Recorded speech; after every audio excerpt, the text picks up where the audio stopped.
start making sure that we implement the projects that have been funded and approved by the Parliament. Thank you so much, PS. Asante sana. We just want to speak to the MP for Kitutu Chache North, that is the treasurer of the UDA party. Mheshimiwa, just introduce yourself formally for Kenyans to know you, and tell us what you expect from this event today. Oh, thank you so much. My name is Japhet Mokaya Nyakundi, Member of Parliament for Kitutu Chache North, and I also double up as the National Treasurer of the ruling party, the UDA party. Today we expect Honorable John Mbadi, who is the CS Cabinet Secretary for Finance, to read to us the budget for the financial year 2025-2026, which I think is approximately 4.4 trillion, 4.2 trillion Kenya shillings, with CFS taking about almost 2.2 to 2.4 trillion Kenya shillings. We expect a budget that is one, very equitable, and in terms of resources, of sharing resources across the country. Permanent and pensionable basis, and you have seen them daily outside here. So those are the two areas the budget committee was able to look at, and I can see the education sector still has huge gaps, more so in computational primary school, computational secondary, JSS, and then the universities. And this is a challenge. So we are saying, if we are able to get more resources as a country, I think that the education sector needs to be given more resources so that we stabilize that sector, and each one of us knows what the education sector does to an economy if it's properly managed.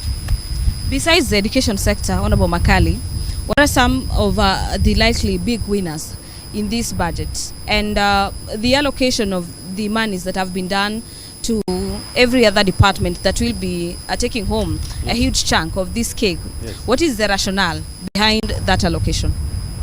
What has happened, and that's why the people are, that's why, you know, the way we do the budget is, when the budget is tabled in the House, it's normally taken to the departmental committees. Departmental committees are the committees which oversight specific ministries. Like if it's Minister of Health, they would go and sit with the departmental committee on health and get into details of the budget to find out what needs to be here and what needs to be not here. So I do believe our departmental committees did a good job in identifying what needs to go to the budget. And that's what I was saying, where I sit as a budget expert, I still think there's some room for improvement, so that they don't really, some things which are still in the budget could easily be reduced and still achieve the same outcomes. But as you said, you realize that most of the programs and activities which have found themselves in the budget have been justified at the departmental committee level. So when they came to us, it's only obvious omissions like what we are saying, examination fee and things like UHSC stuff, where we had to intervene as a budget committee and say, even though this is the case, we need to look for money to take care of this. But basically, these things were justified at the committee level, and as a committee, we took it over, and we look forward to the same things being presented, because that's what informs the CSC's statement today. I think I'm almost to my last question, and we have spoken about the aspect of the private sector. Yes. And the borrowing externally, between the government borrowing externally and disadvantaging the local creditors, so to speak. And when you look at this issue, it ties to the aspect of pending bills. And one of the things I, as a Kenyan, would be expecting to understand from the CS for Treasury, how do we plan to work on reducing or totally solving, clearing the pending bills? So what is your expectation? And probably from having come from a critical committee, do you probably have some insights on how we need to address this issue, bearing in mind that a majority of business owners are choking when it comes to the aspect of pending bills, because you do business, but you cannot do the next business because your previous funds have not been settled. How do we need to address that as a country? No, this is what I want to say. Basically, the issue of pending bills is a big issue in this country. And I want to assure Kenyans that even as the budget is coming up here, I don't want to cheat them that we have enough money to clear all the pending bills. So what the government has done, there is this process they call verification process, where they get a task force to look at the bills. And to me, I think that's just a way of trying to delay the process. What we have seen, and this is not our saying, it is a requirement by the Public Finance Management Act that clearing of pending bills should be a first charge as you do. You should not plan for anything new before you plan for clearing what people owe you. And that being the principle, it's unfortunate that we are actually killing our small-scale business people by not paying them when they are already supplied goods and services to the government. So our appeal as a budget committee, we have said, this is an item we are taking very seriously, and we want to see as much as possible government clearing opening bills. And it is to the advantage of this economy to do that.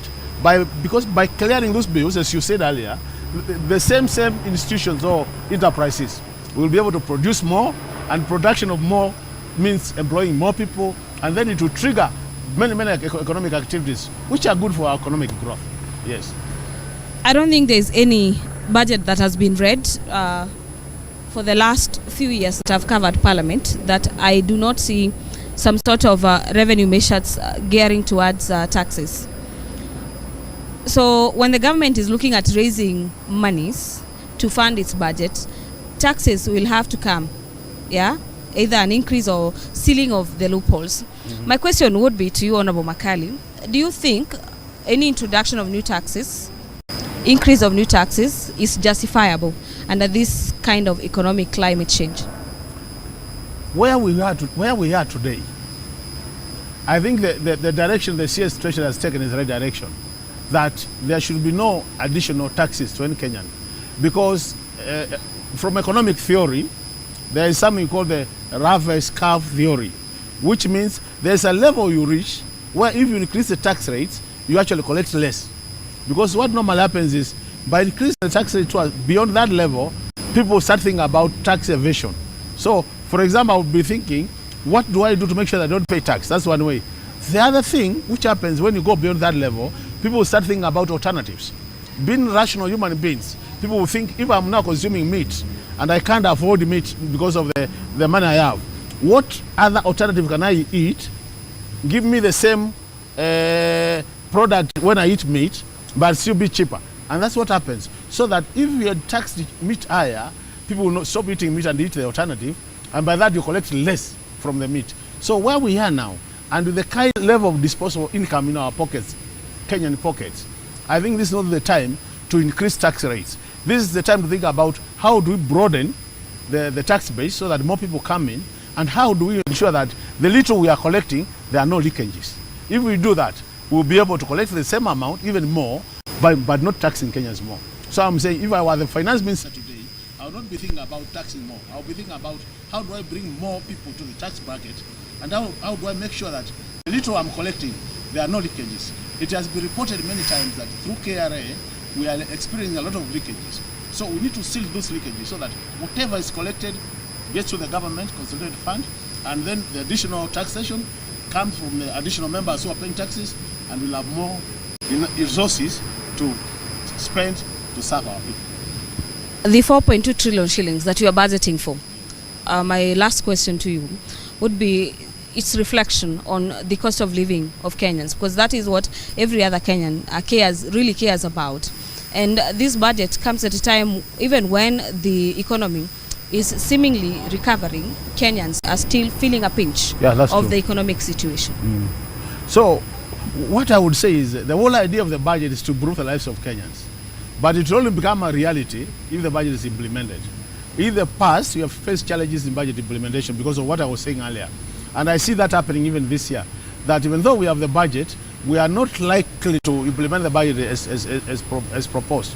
There is this Article 223, which has become a nuisance in this country, where we get the government spending money before coming to Parliament.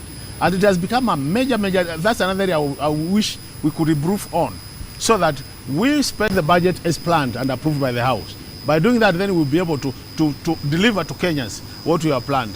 But if we address the things I was saying earlier, so that we implement the budget, I can assure you, Gladys, this budget will be helping Kenyans to get out of where they are, because Kenyans are suffering. It's not a secret, and we need to do what it takes. This government needs to do what it takes to improve the lives of Kenyans by doing better, delivering the right programs, either in the education sector, in the health sector, and the normal economic activities, because it is the empowerment programs which push more money to the pockets of Kenyans.